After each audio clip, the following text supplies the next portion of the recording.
Testing, testing. Wow. All right, you ready? Let's go. Hi guys, what's going on? Be quiet. Okay, new clip. Hi guys, what's going on? Welcome back to another video. So today's video, I'm going to be telling you guys what I do with my fish and my fish room when I go on holidays. So yes guys, by the time you guys are watching this video, actually I would have already been on holidays, maybe even already back, I'm not quite sure.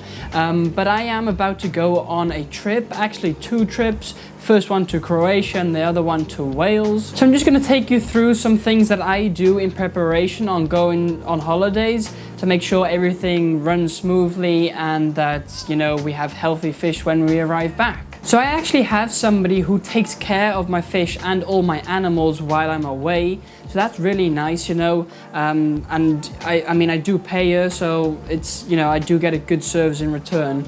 And I know the fish are in good hands because she's done it a few times before now, so, and it's been going well each time. So I'm pretty happy with that. But I'm still going to show you some things that I do in preparation for her coming round. For example, I've got like a whole feeding schedule and things, and I'll take you through that and what I put on there, as well as what I do with the fish and the tanks and feeding and all that good stuff. So I first want to start off by saying, you know, you don't actually have to get somebody in to feed your fish while you're away, since fish can actually go without food for around 1 to 2 weeks, like easily, and they won't starve to death. They'll be fine. So I would suggest, if you're just going away for, you know, a little weekend away, a couple of days, or even a week, I would just not bother getting anybody in for your fish, especially if you've only got one or a few tanks. There's not much point, because you usually will only do more harm than good, because the person taking care of those fish usually is probably not an experienced fish keeper and might feed too much food or things like that, where then your water quality is bad and your fish die because of an ammonia spike. And you don't want that to happen, of course. So that's my first tip, you know, don't get somebody in if it's not needed. If you're going away for a longer period of time, or you've got more tanks, then it might be useful getting somebody in. This could be a neighbor or a friend or a family member or somebody you know, but get somebody in that you trust with your fish and that maybe already has a bit of fish knowledge. That would be really nice. Say you've got a fish keeping friend that will take care of your fish. That will be awesome, because they already know what it is like to have fish and to handle fish and to care for fish. Because the last thing you don't want somebody who does not have a clue on fish taking care of your fish and then feeding too much and then, like I said, die of an ammonia spike. So once you've got somebody to care for your fish, then you want to make some kind of feeding plan or schedule. Like I said, I've got something here. This is for all my animals. So it says for like the rabbits, chickens, birds and fish. But then specifically for the fish, I have this right by here. And I think you can see here, let me just focus it on there. I've got all different numbers here. And then here I've got also numbers with the food names, and then down here a short explanation of the food types. So for example, I've got 4 food types. I've got flake food, I've got pellets, I've got algae wafers, and I've got beef heart. And then simply what I've done, I've numbered every tank. So I'm starting 1, 2, 3, 4, 5, you know, and so on. I've numbered each tank, and I've basically just put on here then which food goes in what tank. For example, most of the tanks get flake food, of course, but for some tanks we've also got some pellets or some algae wafers or some beef heart for the discus, for example, which are just over there. And I've just, you know, put it on there specifically what it is. And then what I've also done is the food container. Actually, let me go show you real quick. So for example, here I've got my flake food. I've put a number on here with food number 1, and I'll just put these out simply just like that in front, just over there. And then it's really easy to see which food what is, and also the freezer stuff, you know, is just in there, and you have it well labeled. And then that just makes it way easier for the person taking care of your fish. And so basically that's what I've just done here. I've also put like a more explanation of things and how to do it. Then also what I always do, I let my person coming round, I always let them feed every other day, not every day, every other day, because it's just a bit better in my opinion, because then say the person does overfeed, then at least, you know, you've got like a leeway of a day, you know,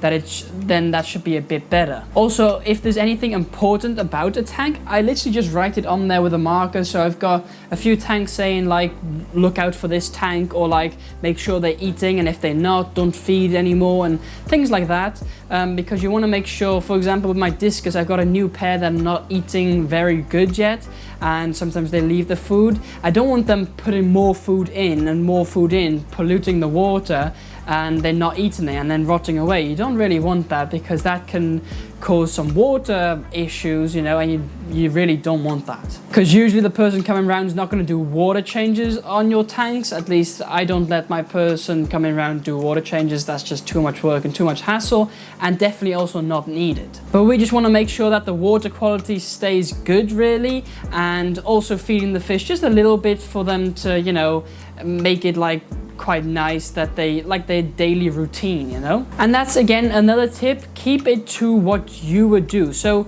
tell the person what you would do and why you would do it and how you do it. Also have that person come round beforehand to take a look at your fish and your tank, and tell them a bit like important things, and you just tell them, you know, have a nice conversation and let them get involved. Also, you want to show how much you need to feed your fish, you know, just put some food in to show the person how much. I would always recommend showing less, you know, put less in and tell the person do less. The lesser you do, the better it is, so don't do too much.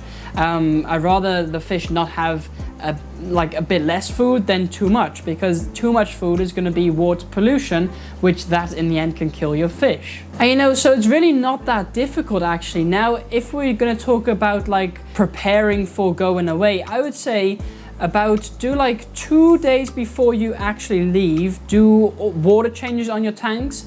Just do your regular water changes, not like big extreme water changes. That's just the regular maintenance you would do.